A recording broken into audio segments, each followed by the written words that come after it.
Hello and welcome. This is TVC News at 10. The top stories this hour. Federal government says action plan to end farmers' herders clashes is almost ready. Army expands operation against banditry to cover more states. Outside Nigeria, India's strongest cyclone in 20 years makes landfall, leaves 3 dead. And sportscaster Semenya wins 800-meter race at the Doha Diamond League.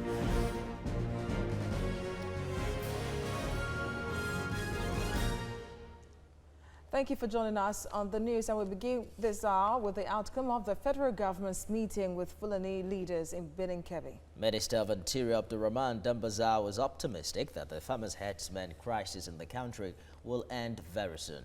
The minister made the disclosure shortly after a closed-door meeting with leaders and members of a Fulani social cultural group, Mieti Allah Cattle Breeders Association of Nigeria, MACBAN.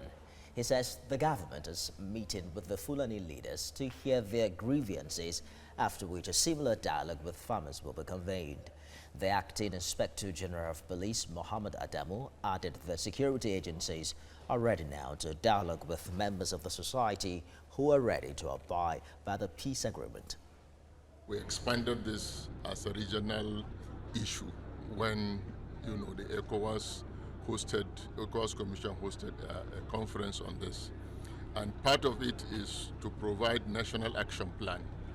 And so every ECOWAS country is meant to provide that action plan, which will be presented to the Commission. So we are in the process. So this is part of the process to dialogue with this group. And of course, we are also dialoguing with farmers. As you know, His Excellency, the Executive Governor of Kebbi State, is a big-time farmer himself. And we've agreed together to work together to bring peace in the country. They have agreed to work with us. We all agree that those bandits in the bush are not totally of Fulani instruction, but then we are going to work with all Nigerians, including them, to persuade those people in the bush to come out and repent and be good citizens. And if they fail, then we'll take some measures to bring them to book. Inclusiveness agenda sent a delegation to interact with the Fulani leadership and to appreciate how they can contribute to national food security and peace in Nigeria, and also how they can be helped to better their lives, to include them more in developmental programs. We have called on all the pastoralists, wherever they are, they should be law-abiding. They should embrace these peace initiatives, since the federal government has now set in motion the machinery to look at the problems of the pastoralists all over the country. So their problems is going to be looked at with the view of solving it. So, and we hope with the administration of General Muhammadu Buhari, this is what we hope. That is the more reason why we endorse him for the second time in office, because this is what we are expecting, and our expectations are beginning to come clear that Buhari is going to work to solve this problem of pastoralist crisis in Nigeria. And still on security, the Nigerian army is talking tough, saying there will be no resting place for bandits and cattle thieves in Zamfara state. The army has modified its operation against them and is tagged Harbin Kunama 3. It will now cover more states, including Katsina and Sokoto. Well, this was announced by Major General Lamidi Adeosun, who was speaking on behalf of the Chief of Army Staff in Abuja. Current threat assessments revealed the migration of the bandits from their epicenter to other areas in Kaduna, Kano, and Niger states. It is against this backdrop that exercise Harbin Kunama 3 is being reorganized and its mandate expanded to effectively ensure the complete defeat of the fleeing bandits. This is to restore public confidence and enhance safety, while also ensuring socioeconomic activities continue without fear or intimidation. And still on security issues, the Special Task Force deployed to restore peace and normalcy on the Plateau has assured that there will be no reprisal attack following the recent slaughter of 310 cows belonging to Fulani cattle rearers in Bassa, local government area of the state. The task force commander Augustine Agundo debunked the rumors circulating on social media networks that there might be a reprisal attack. Our correspondent in Plateau, Funum Joshua, reports. These are remains of the 310 cows slaughtered in Bassa local government on the 28th of April 2019. The two herdsmen tending the cows are still missing after the attack. The situation is generating mixed reactions from residents within Plateau. Mischief makers in the state have gone to town disseminating news that Fulani militia are planning to launch an attack on Bassa community over the killing of the cows. The Special Task Force commander, who has been working tirelessly to maintain peace following the recent attack, gave us an update on his peace efforts. I want to reassure us that we have put in a lot of measures to win confidence amongst the people, among the victims. We had a series of engagements with the owners of those cattle. Most importantly, very, very significant, was that one of the meetings we had was in the Central Mosque, whereby grievances were laid, and then we made sure that everybody left there confident. We spoke to the Director General of Plateau Peace Building Agency, who also told us how the agency has been engaging both the leadership of the Fulani community and that of the native Irigwe community on possible ways of preventing a reprisal attack. We are not going to despair, and I'm sure if you've been following the news, you would see that immediately it happened, the Peace Building Agency called on the leaders of the Fulani leaders and had a meeting with them that spanned over 3 hours here in our mini conference hall, and we were able to extract a commitment that there wouldn't be any form of reprisal attack. Following that, we made a press conference also calling on citizens not to allow, the few amongst us who are good at manipulating the emotions of a vast majority of our citizens, to allow, that we shouldn't, fall prey to their kind of antics. Plateau residents and social media users are warned to desist from giving out false information that could lead to a breakdown of the unease currently prevailing in the state following the incident. The commander of Operation Safe Haven says his troops are on the alert and will do their best to nip in the bud any threat of violence. Funum Joshua, TVC News, Jos, Plateau State. Away from security stories now, the National Commission for Refugees, Migrants and Internally Displaced Persons is set to begin the profiling of internally displaced persons for accurate data gathering.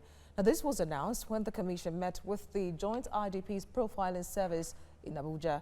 Mayowa Ukwato tells us more. There has been no useful data gathered to fully recognize and understand displacement of persons in the country.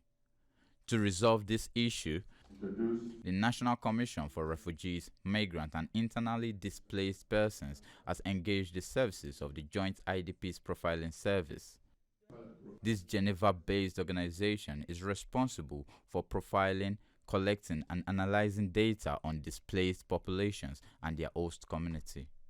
Profiling involves a collaborative information gathering process that provides comparative data about displacement situations. The National Commission is optimistic that the profiling carried out by the organization will go a long way in helping it tackle IDP-related issues. The delegation of the Joint IDPs profiling has come to Nigeria to see how they can support us in areas of profiling of persons of concern, the IDPs, refugees, migrants and internally displaced persons. They are on a scoping mission. So we're going to sit with them, our team and theirs, to see how best they can support the Commission. These representatives of the Joint IDP Profiling Service believes that the task to be undertaken will enable it to come up with possible recommendations for tackling challenges discovered. There are collecting or using data on IDPs in order to plan for durable solutions or to finding solutions for their displacement. 14 days, of course, is not enough to understand or to get the whole view of the situation, But it's an introduction and it's a first conversation, and that's why we call it a scoping mission, because it's just a period where we're going to develop recommendations on how to move forward. At the end of the profiling, the Commission will use the outcome to sort out pending IDP challenges.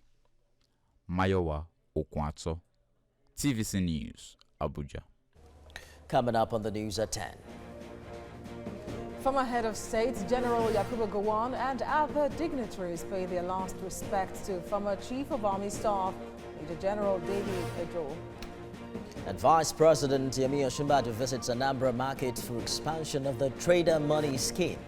We have details of these and more after this break.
The burial ceremony of the late octogenarian started with a church service in his hometown in Owo Olomu, Ugele South local government area of Delta State. His wife, Bridget Ejoor, children and military personnel in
Thanks for staying with us.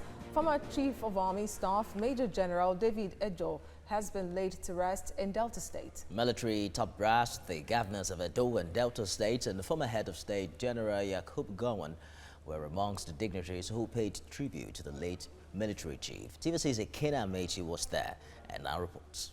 The burial ceremony of the late octogenarian started with a church service in his hometown in Owo Olomu, Ugele South local government area of Delta State. His wife, Bridget Ejoor, children and military personnel in procession as his body arrives. The body of the man whose brilliance and patriotism helped the country during the Civil War lay in state as the Delta State governor and his Edo State counterpart hailed his undying commitment to Nigeria and want leaders to emulate his sterling qualities. I saw in him a wonderful and distinguished elder statesman. He's somebody who cared a lot about our state and about our nation. And I believe that those are the qualities that we need at this moment. And I believe that if a lot of us will continue to live in the manner that he lived, if we believe in the thoughts that he had, I'm sure that we can impact very greatly on our nation. Major General David Ejoor's spectacular contributions to the struggle of keeping Nigeria as a united entity will remain salutary in the annals of our common history. Former military head of state counts Major General Ejoor as one of the heroes whose labor will always be remembered. He's been a very, very good and loyal colleague, and we really worked hard to keep the country together, and his role certainly will be unforgettable. He's done well as a professional soldier and also as an administrator. I believe that he had done his best. He has run a race and he will always be remembered. The Chief of Army Staff also pays glowing tributes to him. He was a well-mannered and intelligent officer who came to the battalion with a good all-round report, which he saw to be justified. As Major General David Ejoor goes home, this generation of leaders and young people are charged to imbibe his character that stood him from the crowd. Ikenna Amechi, TVC News, Owo, Olomu, Delta State. Now, the federal government has rolled out the second phase of the trader money and market money schemes aimed at giving assistance to traders across the country in order to encourage growth of their businesses. Vice President Professor Yemi Osinbajo visited Eke Akwa Market, where he administered the provisions of the scheme. He was accompanied by the Anambra State Governor Willie Obiano, and the Bank of Industry activation team assured the people that there would be more beneficiaries of the scheme as he interacted freely. Some traders who deal on petty items thanked the federal government for coming up with the idea, which is helping them to grow their businesses. I am very excited. It will help me a lot because I will use it and buy another 2 bags of onion and add to my business. Short, I was so glad to see that such a thing in Nigeria because since when I was born, I never see it. We might be a small petty trade. As anybody where they give such amount where they give us. We are so happy to see such. As they do them, let them continue like that. If I'm using 5,000 for the business before, I have added 10,000, it will be 15,000. So I will buy plenty markets. The federal government has been asked to review the contract of the Benin Electricity Distribution Company over its failure to supply power to some communities in Ondo State. The senator-elect for Ondo South Senatorial District, Nicholas Tuofumo, made the call when he visited the Omotosho Power Plant in Ore, Odigbo local government area of the state. Ayodeji Moradeyo has more in this report. Protests like these have become the norm in Ondo South Senatorial District. The protests were to draw attention of government to power outage in the area, which Benin Electricity Distribution Company, BEDC, has failed to resolve. Even with the location of the Omotosho Power Plant in the area, nothing meaningful has been achieved. These powers propelled the senator-elect for Ondo South Senatorial District, Nicholas Tuofumo, to visit the management of the power plant. After a closed-door meeting with the management, Tuofumo expressed sadness that the people are still experiencing erratic power supply. 90% of people living in Ondo South, they are in darkness, and we have powerful generating plants here in Ondo South, in Omotosho. We have 2 phases here, phase 1 and phase 2, and we are not benefiting from this big project. The senator-elect also frowned at the performance of BEDC in providing electricity to the people. Benin Electricity Distribution is not living up to its responsibility, and if they're not living up to their responsibilities, it's my responsibility to tell them to wake up. And if they don't want to wake up, then we wake them up. Others also spoke on the need to make Omotosho Power Plant functional. There's a power station here, and we are expecting that we should be able to be at least get some source of supply from this power station. For the fact that we are even the host communities. Know that we are generating, but these plants are sited, the 2 plants here, sited on our soil, on our land. As you cannot say you are generating alone and you are not distributing, therefore we will be experiencing 10 years total blackout. Omotosho Power Plant was conceived by the administration of former President Olusegun Obasanjo in 2001. Ayodeji Moradeyo, TVC News, Omotosho, Ondo State. The port city of Apapa is known for unbearable traffic situation which has defied many interventions over the years. Now the Lagos seaport environment is contending with another major problem. This time, the seaport environment is overflowing with heaps of refuse that is constituting major health hazards to residents and business owners there. TVC News correspondent Ifunanya Eze tells us more.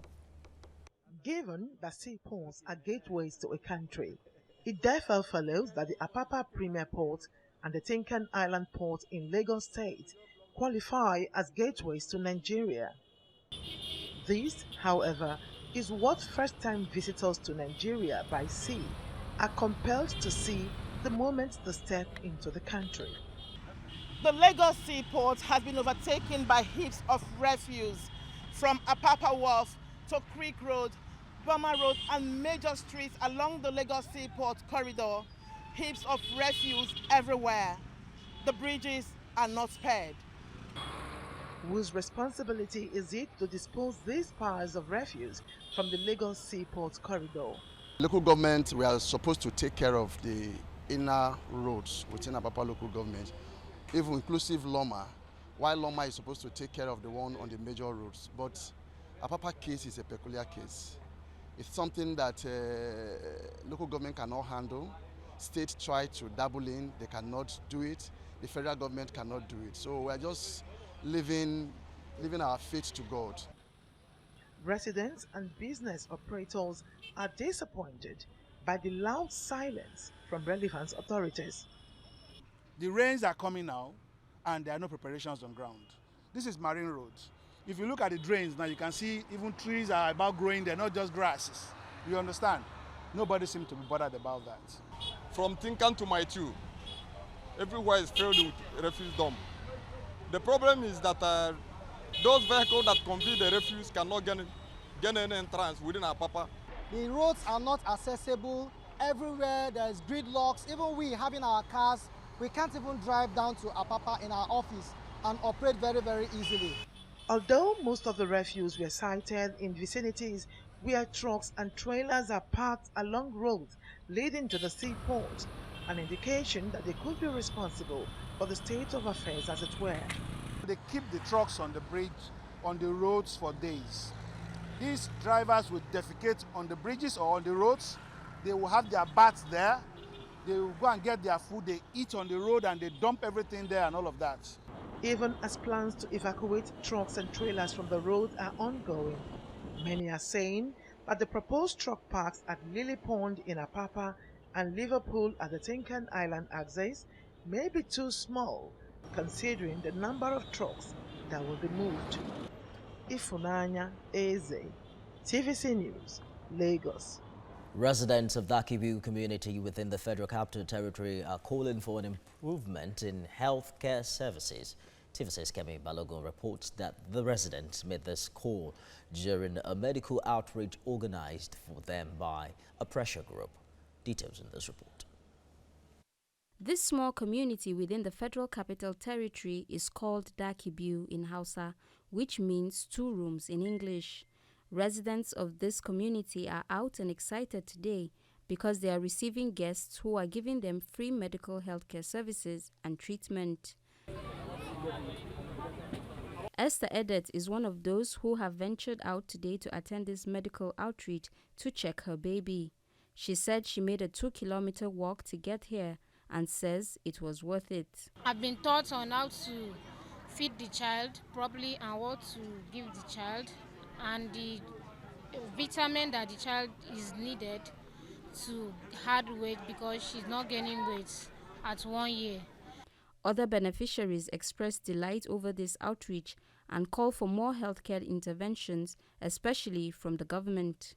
Many of my sisters, my brothers, some we are sick, we are not feeling fine, as in to get the money to go to the hospital is not easy for us, and we benefit they are coming here and it helps a lot.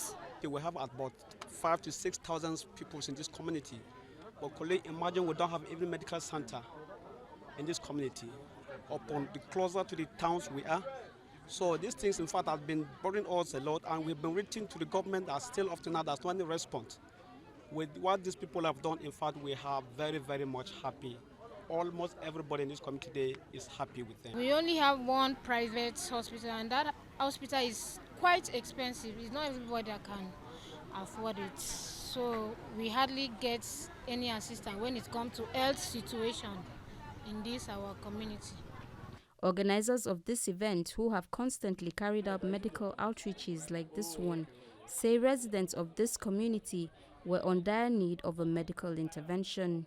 Community is loaded, a lot of people, diverse human beings here, so we felt we should come here and see how best we can contribute to their health. This is about the over 100 of this medical mission we're doing, and we do it across the country. And we always identify the communities where there is no government presence with regards to healthcare. Healthcare is very important. These residents are just pleased that they can get free medical care without having to experience the exorbitant out-of-pocket expenses. Kemi Balogun, TVC News, Abuja. You're watching TVC News at 10, still ahead. A fallout from the World Press Freedom Day. How has Nigeria created the free space for the media to operate? Also ahead, a small community in Bayelsa State now has a reason to smile. Find out why in just a moment. Stay with us.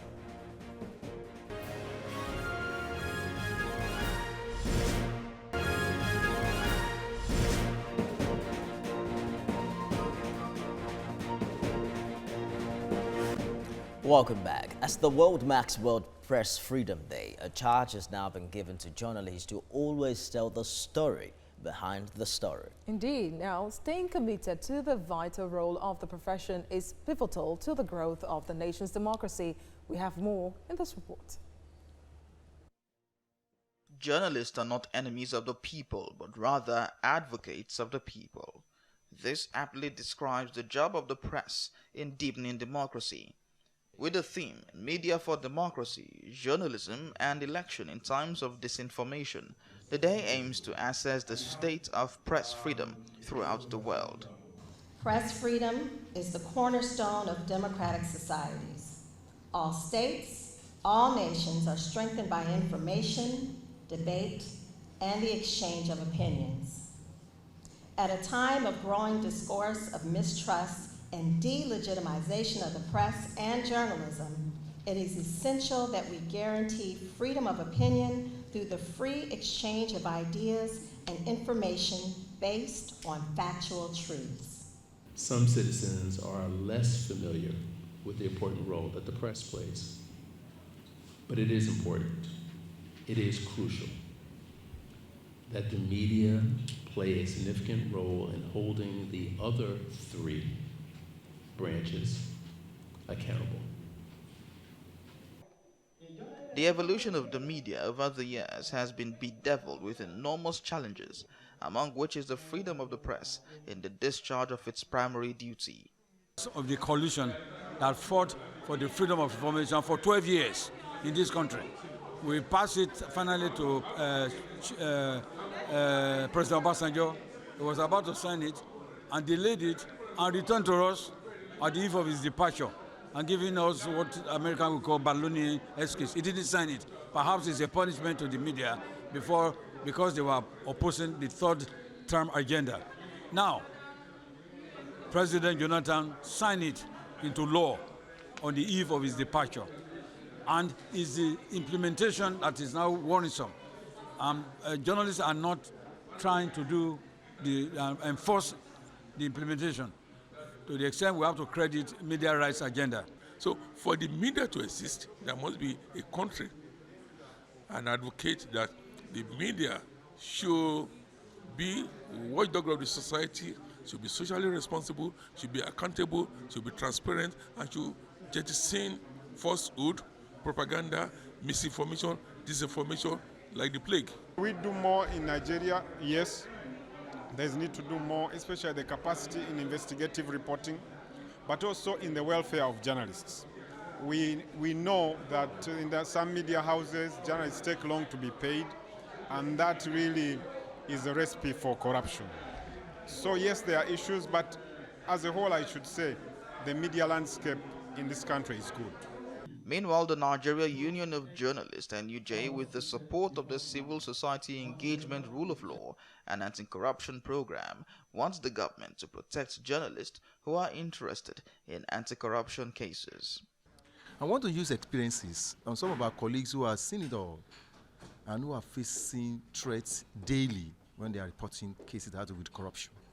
We believe we need to look into this critically and also fashion probably we'll have a manual of how we're going to report some of these cases so that we can also save our lives. Because it's when you are alive that you can report what is going on. So corruption can fight back a whole government. What's the guarantee that a journalist will be safe? So it's important we look at the security of journalists as they carry out their duty. It doesn't take anything to take out anybody. We are looking at somebody who has acquired so much money, who is in court, and just with your pen, you're there. So I think our society and our government should look at the security of lives, security of a journalist as he goes about doing his reportage. Going by the word of former American President Thomas Jefferson, our liberty depends on the freedom of the press. For a nation to be free, the press has to be free from all interference. And now to politics. The South-South People's United Forum of the All Progressives Congress in Lagos State has called on the governor-elect Babajide Sanwo-Olu not to ignore the group while constituting his cabinet. Members of the forum made this call in Lagos while addressing media men. There's more in this report.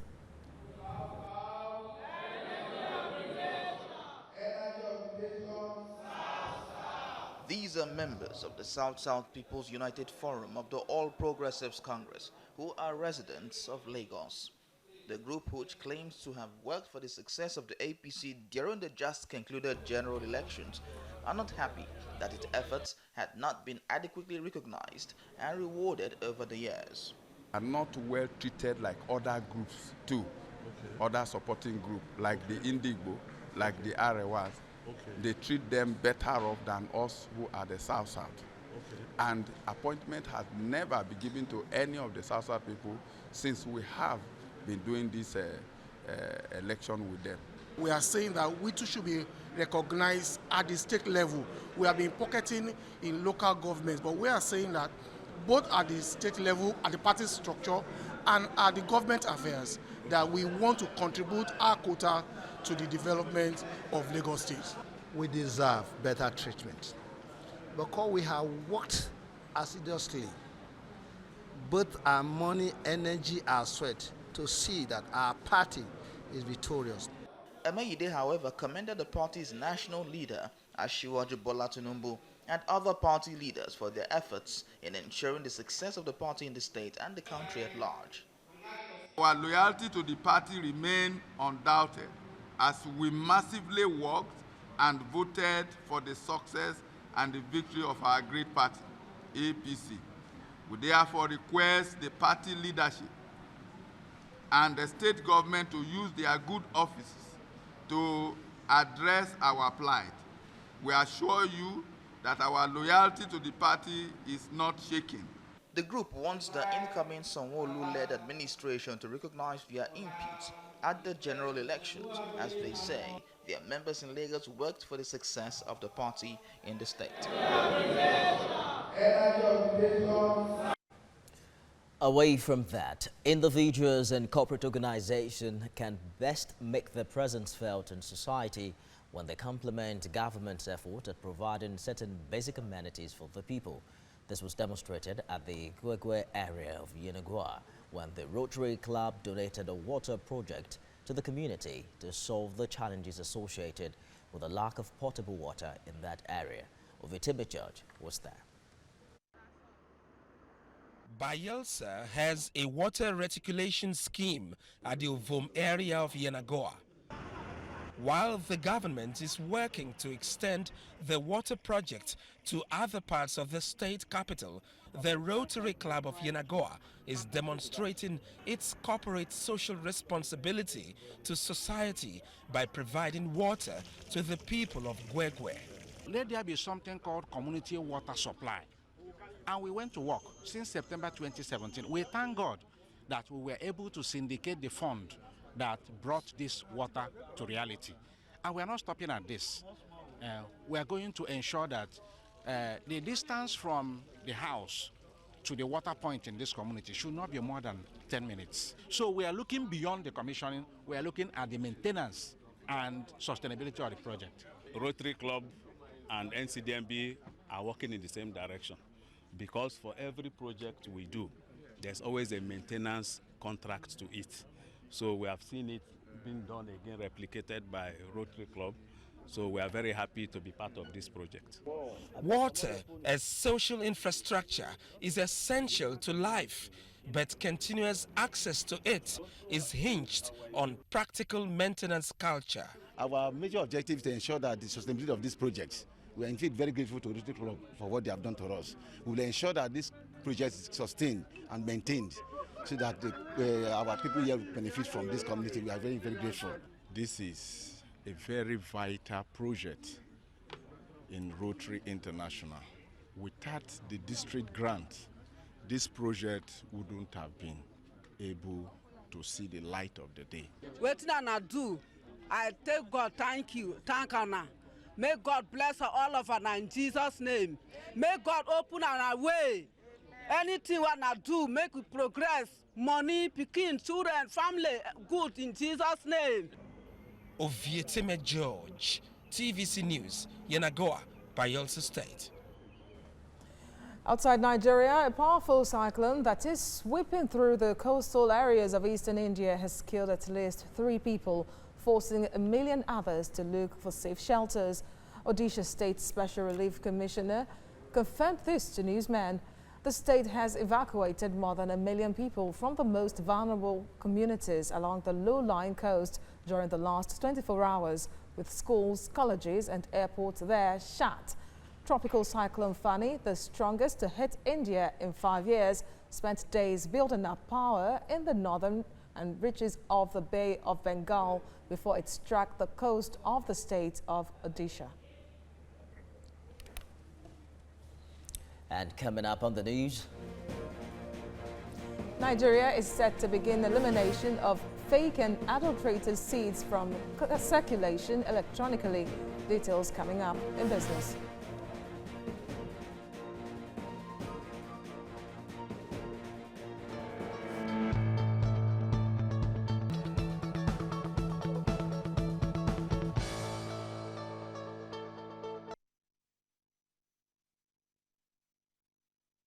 Now let's do business. The Nigerian National Petroleum Corporation has opened 2019 direct sale of crude oil and direct purchase to its local and international business partners and potential off-takers and suppliers, with 132 organizations indicating interest. The Group Managing Director of the NNPC, Makanti Baru, who set the process in motion, says the essence of the bidding is to ensure reputable qualified companies got engaged. The 132 companies bidded for about 14 billion litres of products under the DSDP scheme. Well, Nigeria is set to begin eliminating fake and adulterated seeds from circulation electronically. Well, that's right. This follows the Agricultural Seeds Council's collaboration with technology operators in order to check the trend. Lara Afolayo has more. The prevalence of fake and adulterated seeds affects agricultural production in Nigeria. The country's agriculture authorities are now introducing an electronic seed certification system to control this trend. In the next few months, we just, like in the pharmaceutical industry, introduce a turnkey electronic seed certification system with scratch card and authentication, and ensure security features that will make it impossible for the faking of any seed certified by the council.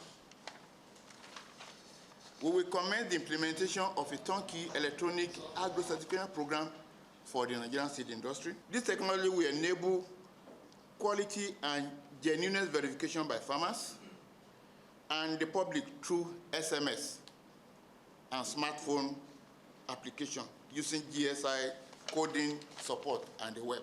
The seed certification technology has an integrated call center desk software. It also offers blockchain verification to strengthen its resistance to sabotage. It will allow farmers access to verifying genuine seeds within seconds, thereby helping ensure that only seeds approved by the council are in circulation. We therefore at NASC will become the first federal agency to deploy a blockchain-powered application for mass usage in West Africa. Farmers and the public can use any of the aforementioned channels to confirm within a few seconds if a tag on any seed container purchased by them was genuinely issued by the NASC. Any attempt to evade the system is detected by proprietary early sensing logic, which in over 10 years have not recorded any successful evasion. All messaging and monitoring are fully customized and location specific. This technology will give NASC complete control over every certification tag and batch of seeds right from its production and movement throughout the entire seed value chain. We're not going to take this responsibility lightly. The Seed Council has been doing a very great work. We're only going to take this to higher levels and make much better gains for the Nigerian agricultural sector. The electronic seed certification system was introduced in Kenya 3 years ago. Tanzania, Zimbabwe and Malawi, all in the common market for Eastern and Southern African region, have now begun processes to introduce the technology into their seeds procurement system. Nigeria will be the first country in the West African region to adopt this technology. The development follows the country's efforts at finalizing steps to having a plant variety protection law. Lara Folayo, TVC News, Abuja. Bank of England says costs of borrowing will remain on hold due to uncertainty over Brexit. And according to the bank's governor, Mark Carney, there is no immediate risk of Britain's departure from the European Union on the economy. There's insufficient hikes in the current market curve to be consistent with our remit. To be absolutely clear, our remit is 2% CPI inflation, as you know. We talk about moving or returning inflation to target over a conventional horizon. Now, Nigeria's stock market closed in green on Friday by 0.14% after days of negative trading. The positive closure was attributed to late rally by some blue chips companies. And the chart of price gainers were Seplat Cement Company of Northern Nigeria, Guarantee Trust Bank, FITSIN and Nigerian breweries, Presco in the agriculture sector, Flour Mills, Nigerian breweries, Total PLC, Dangote Flour, Mobil, Eternal Oil and Ecobank Transnational Incorporation left the trading floor with huge losses.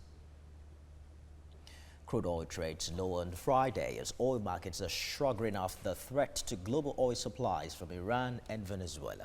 At the London market, the European Brent trade at $70 per barrel. OPEC basket brand rebounds from Thursday's shock to now trade at $72 a barrel. Analysts say preliminary production figures from OPEC suggested that the cartel has merely managed to keep oil price stable instead of boosting it. Coming up in sports. France and Norway reveal players for the FIFA Women's World Cup. Details of that story and more in a moment with Ikechukwu Oglin.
Hello and welcome to sports. We begin with the Diamond League.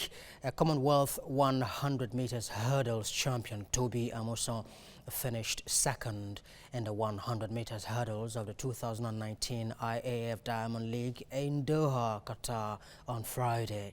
The Nigerian finished second with a time of 12.73 seconds at the Khalifa International Stadium. Jamaica's William Daniel finished first with a season's best time of 12.66 seconds, while American Nelvis Sharika finished third. Away they go. Good start from Sharika Nelvis. Also going well is Daniel Williams. But Neil starting to make her way through, but a great start from Daniel Williams. Also going well on the far side is Amuzan, but it's Williams who's coming through. Winning time, 12.66, just outside. Another Nigerian competing in the 200 meters event, Blessing Okagbare, finished third behind Great Britain's Dina Asher-Smith and Samuel Jamil. Running in lane 4, Dina Asher-Smith finished first with a world lead time of 22.2 seconds. Samuel Jamil of Netherlands with a time of 22.9 seconds came second, while Blessing Okagbare got the third with a time of 23.14 seconds. Clear air between herself and this world-class field. Samuel coming through for second place, but let's watch the clock. Dina Asher-Smith, 22.26. That's a cracking start to the year. And still on the Diamond League in Doha, and battled South African athlete Caster Semenya said no human can stop her from running after winning the 800 meters amid speculation over her future. It comes just days after the South African lost a landmark case against athletics governing body. Semenya challenged IAAF rules designed to limit testosterone levels in female runners, but the Court of Arbitration for Sport, CAS, rejected her appeal. Don't be fooled by those pictures. There's quite a gap between Semenya and Niyonsaba. Niyonsaba, these two, now you can see. South Africa won, the crowd roaring her on. Niyonsaba from Burundi in pursuit. But look at that silky smooth, serene style from Caster Semenya into the home straight. Semenya on her way to her 30th victory here. My word, is there any end to her talent? And she's just running away. Is this, as some people have suggested, something of an act of defiance given what's been going on? Look at the clock, 1:54.99. It's just outside. And away from athletics, let's talk about football. The league title race in Italy and France have been decided, but for all the major leagues, including that in England and Germany, the wait continues. 2 rounds of matches are left to play in the English Premier League, with Manchester City in front. In Germany, Bayern Munich overtook Dortmund and are now in the lead with only 3 rounds of matches left. Now let's preview the major leagues, the major games to look forward to this weekend. Liverpool have been flawless in the Premier League title race for the past 2 months, last dropping points on the 3rd of March against Everton Football Club. But history suggests it will be hard for Liverpool to extend their 7-match winning run at Newcastle United on Saturday and reclaim top spot from Manchester City, who host Leicester City on Monday. St James's Park has been one of their bogey grounds in recent years.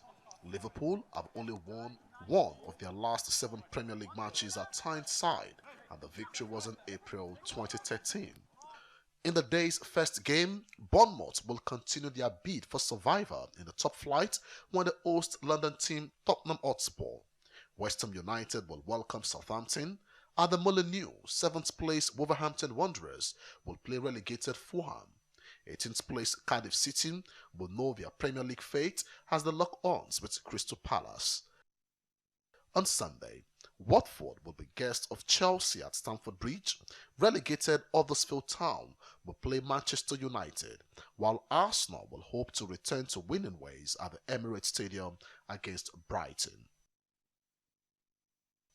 In Spain, 19th place Levante will host Rayo Vallecano. Espanyol Football Club will trade tackle with 2nd place Atletico Madrid.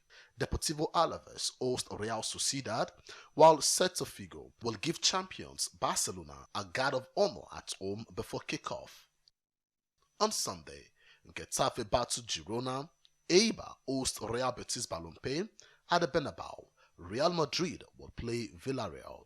It will be Real Valladolid against Atletico Bilbao, while Valencia travel to play Huesca.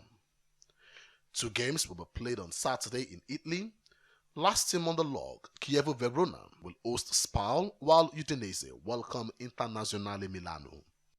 On Sunday, it will be Empoli at home to Fiorentina. Parma and Sampdoria will battle one another. Lazio hosts Atalanta. Sassuolo will be up against Frosinone. Roma will travel to play Genoa, while Napoli hosts Cagliari. And Nigeria's group stage opponents at this year's FIFA Women's World Cup, France and Norway, have revealed their list of 23 players for the Mondial. Hosts France will be led by captain and midfielder Amadine Henry and fellow midfielder Gaten Tini. 8 other players are also returning from the previous World Cup, including attackers Eugene Le Sama and Kadiatou Diani. One notable omission from the list is Paris Saint-Germain forward Marie-Antoinette Catoli, who was the top goal scorer in the French Women's Football Championship with 22 goals. The Norwegian list met shock reactions as Ballon d'Or winner Ada Hegerberg has been left out of the squad. The Olympic Lyonnais forward has not featured for Norway since 2017, taking a stand against the state of women's football in Norway. And Chelsea's Maria Torres-Daughter and Maren Melde are included in the squad alongside Wolfsburg forward Caroline Graham Hansen, who has scored 14 goals in all competitions this season so far. Norway kick off their World Cup campaign in Group A against Nigeria and Reims. That will be on the 8th of June. And still talking football, Nigeria Super Eagles will face Zimbabwe Warriors and Senegal Teranga Lions to prepare for their 2019 Africa Cup of Nations campaign. Ghana Rose men will start their pre-AFCON camp in Asaba, where they take on Zimbabwe at the Stephen Keshi Stadium. That will be on June the 8th. A day later, they will depart Nigeria for Ismaila in Egypt for their final camp ahead of the tournament. Their last preparatory game will be against Senegal, built for Ismaila Stadium on June the 16th. Now the Eagles will open their campaign with Burundi on the 22nd of June before clashes against Guinea and Madagascar on June 26 and 30 respectively. What are sports now? Back to you. Thank you, IK, for the updates. We look forward to see the decisions as we guest Castor Samaya.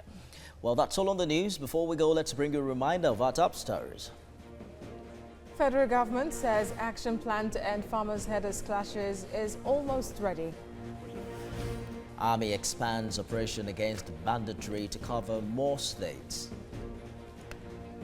Outside Nigeria, India's strongest cyclone in 20 years makes landfall, leaves 3 people dead. And in sportscaster Semania wins 800-meter race at the Doha Diamond League.